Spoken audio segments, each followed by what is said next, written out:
Okay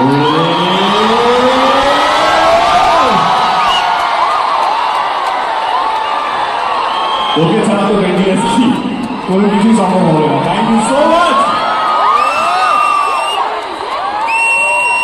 thank you বলি, thank you so much for being part of this memorable night. I think আমরা সবাই যারা এখানে উপস্থিত বা যারা এখন আমাদেরকে সোশ্যাল মিডিয়া দেখছে তারাও তোমাকে থ্যাংক ইউ জানছে এই মঞ্চে আসার জন্য। Thank you, thank you, thank you so much.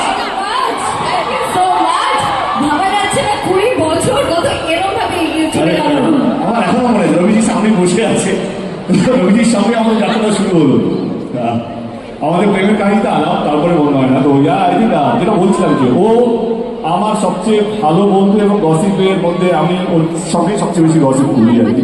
এবং she is a true friend, মানে হয় না যে একটা ফোন করে দিলে কাজ। আমার সিনেমার সময় আমাকে সাহায্য করেছিল, এখন আজকে এই মঞ্চ। থ্যাংক ইউ গোয়েল, আর থ্যাংক ইউ রায়দা। I can see you, love you রায়দা। থ্যাংক ইউ সুইট, আপনি বাড়িতে thank you sweet, thank you so much. কথাই বলি না না দিয়ে আমার সাথে, আমাকে সুযোগ দিবি কিনা? আচ্ছা বল বল বল, মানে সবটাই তো তুই বলে গেলি। তো যাই হোক, আমি ভীষণ এক্সাইটেড এই জন্য, কারণ ভাবা যাচ্ছে না, যেটা কিছুক্ষণ আগেই বললাম যে ভাবা যাচ্ছে না যে দেবকে মনে হলো যে সেই দিনই তো প্রেমের কাহিনী, সেই দিনই তো মন মানে না করলাম।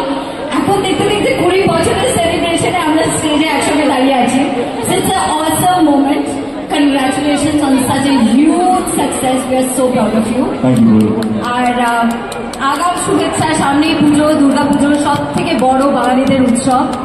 অনেকগুলো ভালো ভালো বাংলা ছবি রিলিজ করছে, আশা করছি আপনারা প্রত্যেকটা ছবি দেখবেন আর ডেফিনেটলি বাংলা ছবিকে সাপোর্ট করবেন। আর ডেফিনেটলি তার সঙ্গে ফুচকা, ঝুমুর আর হই হই করে পুজো মেতে উঠুক। ভালো থাকুন, সাবধানে থাকুন। রঘুনাথ আমার ক্রিসমাস রিলিজ হচ্ছে, সেটা তো আছে আমার বন্ধুর ছবি। আর একবার নাম বল, কি বলছিস? রঘুনাথ পুজোতে দেখবে, বাকিরা কবে নেবে জানি না, আমি প্ল্যান করছি রায়দার সাথে। আচ্ছা তাই নাকি? রঘুনাথ ডেফিনেটলি। আরে আমি জানি, কারেক্ট। আরেকবার এই আমার ক্যামেরা করে জুম কর, পরে প্রোমোট ইউজ করবো। রঘুনাথ ডেফিনেটলি। ঠিক আছে, সব কটা ছবি দেখবেন। আবার সব কিনে দে, কত হিপোক্রেট। আরে ভেরি গুড। ট্র্যাকটা প্লে করতে বল। কি বলি? ট্র্যাকটা প্লে করতে বল। এই ট্র্যাকটা প্লিজ প্লে করো, আমাদের ভীষণ ফেভারিট কয়েকটা গান।